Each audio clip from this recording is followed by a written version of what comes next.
Assalamualaikum warahmatullahi wabarakatuh. Alhamdulillah hari ini teman-teman aku dapat bahan konten baru. Ya, jadi ceritanya pemilik motor ini pasti beberapa dari kalian tahulah motor ini punya siapa. Dia itu kebetulan mau servis teman-teman di tempatnya yang punya Krypton injeksi. Tapi sebelum diservis, ini mau tak coba dulu. Kan untuk di video sebelumnya itu sebenarnya aku udah pernah nyoba, tapi karena kualitas kameranya kurang bagus, audionya juga kurang bagus. Nah sekarang kita coba aja teman-teman. Kita lihat sekilas saja teman-teman untuk speknya. Ini dia udah pakai piston yang 58, terus langkahnya semuanya standar. Terus untuk karburatornya udah pakai yang besar PWK 28 dari Karbur Racing Jogja. Terus untuk gearset pakai 1437. Untuk ban depan belakang 980. Ini footstepnya standar. Kalau di video yang sebelumnya itu kan dia pakai footstep underbone teman-teman. Terus untuk koplingnya ini dia pakai R25 jadi enteng ya. Udah pakai ini juga. Terus masternya KRS, kayaknya KRS. Nah ini yang spesial juga lumayan. Ini TDR pakem teman-teman ini. Terus untuk ininya pakainya dia TDR. Nah ini kita coba panasi dulu aja. Sudah pakai bilet. Ini harusnya lampunya bisa diganti teman-teman warnanya. Tapi ya aku nggak punya aplikasinya. Bensinnya what? Bensinnya rawan bro. Wih, ternyata penuh. Jangan mau review nggak modal. Pokoknya ada bensinnya teman-teman. Kita coba panasi dulu aja. Oh ya, untuk knalpotnya dia pakai Lone Rider, shocknya KTJ, armnya di KT. Kalau nggak salah sebelumnya dia pakai double disc teman-teman, tapi ini dia malah balik ke tromol. Kayaknya untuk pelek yang sebelumnya itu racing, tapi ini udah diganti ke jari-jari. Nggak tahu, memang mungkin sukanya jari-jari ya teman-teman. Oke, coba kita panasi. Ini starternya nyala. Waduh. Nah sebenarnya teman-teman dia itu punya beberapa silencer. Ada yang silencer Satria FU itu atau mirip standar. Ada juga yang pendek, yang lebih keras. Kalau ini yang dominan ngebass.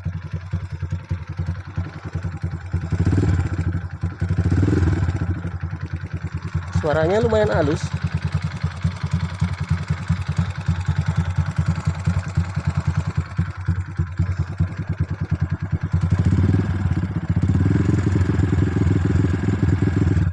Mantap.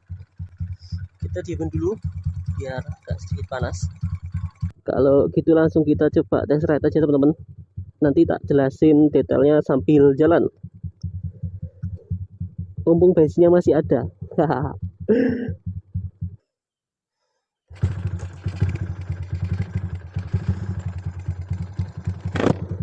Bismillahirrahmanirrahim.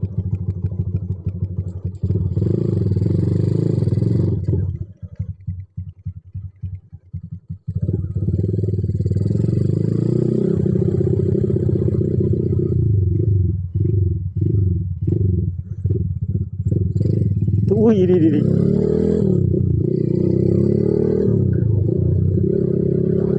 Untuk impresinya motornya galak banget teman-teman. Untuk suara knalpotnya juga nggak terlalu keras. Tapi katanya kalau pakai knalpot yang seperti ini teman-teman, dia tenaganya kurang plong. Karena dia beli knalpot ini kalau nggak salah dulu pas spek 140-an cc. Jadi ya nggak tahu ya, mungkin bukan sesuai peruntukannya.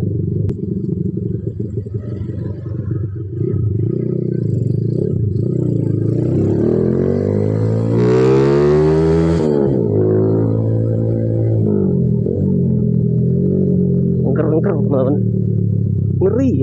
Suara Amigo kedengaran nggak ya? Semoga kedengaran teman-teman.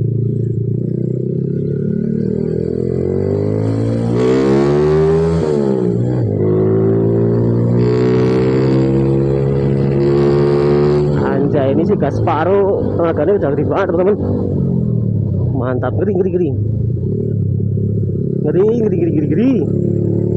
Aku nggak tahu ya teman-teman, untuk ketahanan bilet seperti apa itu aku nggak tahu, jadi nggak berani kenceng-kenceng. karena jalannya nggak terlalu bagus. Takutnya dia fittingnya hancur atau gimana, nggak tahu lah, pokoknya nggak berani. Soalnya kalian tahu sendiri kalau Supra X125 standar aja itu di bagian reflektornya itu biasanya sering masalah teman-teman, entah dia retak si cantolannya itu, ya macam-macam lah. Kalau di Supraku itu macam-macam, mungkin karena cara pakainya juga barbar, tapi kurang lebih sih dia nggak terlalu kuat.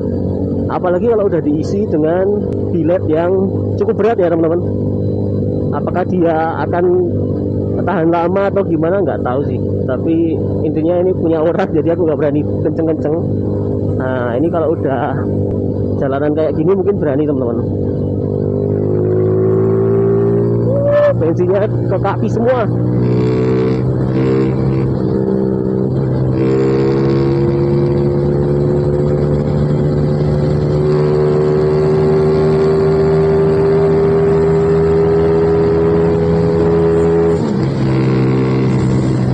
Rasanya kurang plong teman-teman. Kalau yang di videoku sebelumnya itu memang rasanya itu kayak gimana ya, tenaganya nyarinya cepet banget sih. Kalau pakai silencer ini atasannya kayaknya tarikannya kurang. Dan oh ya teman-teman, ini beberapa kali udah nge-gym. Katanya sih dalam satu perjalanan kemarin 2 kali nge-gym, padahal sebelumnya nggak pernah nge-gym. Terus akhirnya tak saranin buat ganti pompa oli racing, tapi nggak tahu, nanti masih dipertimbangkan teman-teman. Tapi kalau secara suara sih nggak terlalu kasar ya, meskipun udah beberapa kali nge-gym. Kayak punya aku dulu kan juga udah beberapa kali nge-gym, tapi nggak terlalu parah sih, maksudnya efeknya setelah nge-gym. Terus untuk nge-gymnya juga mirip-mirip teman-teman, jadi mirip-mirip kayak punya aku. Itu dia kalau posisi nanjak-nanjak itu rawan nge-gym motornya, dan di motor ini juga mirip. Jadi kalau posisi sendiri nanjak-nanjak itu lebih banyak amannya daripada nge-gymnya. Tapi begitu dipakai buat nanjak-nanjak ya, perjalanan jauh, nanjak-nanjak boncengan, itu banyak nge-gymnya daripada nggak nge-gymnya. Tadinya sih katanya aman, cuman kok akhir-akhir ini sering nge-gym. Bisa jadi antara setelan karburatornya yang kurang boros atau kurang tahu ya teman-teman. Tapi kalau saranku tetap ganti pompa oli racing. Nanti seumpamanya dia mau ganti piston segala macam, mending ganti pompa sekalian. Namun buat yang tanya untuk perkoplingan, nah ini perbandingan teman-teman. Untuk koplingnya dia pakai 3 smash 3 BRT, tapi BRT-nya itu dipotong 1 ulir, jadi disamain kayak standarnya. Terus untuk kampasnya dia pakai Daytona. Ini mungkin udah 1 tahun lebih ya pakai Daytona. Terus untuk kampasnya juga masih pakai 4 biji, belum pakai 5 biji. Ini aku nggak sampai gas paruh teman-teman.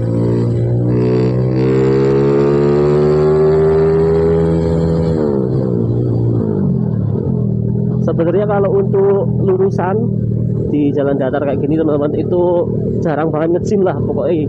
Terus untuk kompresinya ini juga lumayan besar teman-teman, jadi dia itu mungkin overheat atau gimana terus nge-gym. Mungkin lain kali kalau motornya udah benar-benar sehat, kita coba gaspol teman-teman. Ya nggak gaspol yang barbar, tapi kita coba gas lebih dalam lagi. Soalnya di motorku itu teman-teman, pas pakai pompa oli standar itu kalau di lurusan dia aman banget, aman jaya, gaspol terus itu aman. Cuman memang suara mesinnya agak kasar dikit, tapi aman sih, maksudnya nggak yang gimana-gimana, nggak sampai nge-gym. Paling nge-gymnya ditanjakan aja kayak motor ini. Kalau di lurusan jarang banget nge-gym. Nah, yang punya ini tempatnya dia rumahnya banyak lurusnya daripada nanjaknya teman-teman, jadi jarang banget lah ngalami yang namanya nge-gym. Ya udah pernah dibuat jalan jauh ke Telomoyo, tapi itu sendiri teman-teman, nggak boncengan. Nah kemarin pasti bawa boncengan, ternyata trouble. Untuk feel kopling ini ya kayak pakai smash 3 sih teman-teman, jadi nggak terlalu keras banget sih sebenarnya, meskipun dia pakai 3 smash 3 BRT, jadi lembut aja, maksudnya ya nggak terlalu keras lah intinya, nggak sekaku itu. Atau mungkin karena dia udah pakai si handle R25 kali ya, makanya dia bisa enak. Padahal untuk yang bawah ini standar, untuk bak koplingnya juga merek Honda teman-teman. Jadi ceritanya untuk motor ini sebenarnya udah sampai di tempatku itu dari kemarin sore teman-teman, tapi berhubung yang punya bengkel masih pergi, jadi akhirnya dibawa ke tempatku.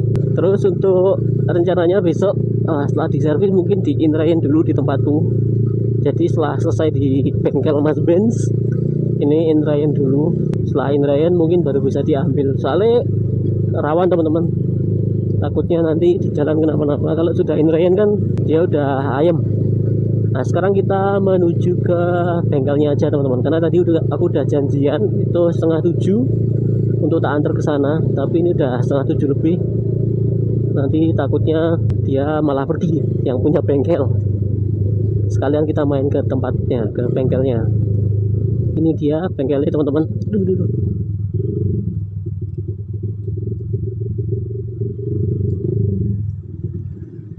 Yoi.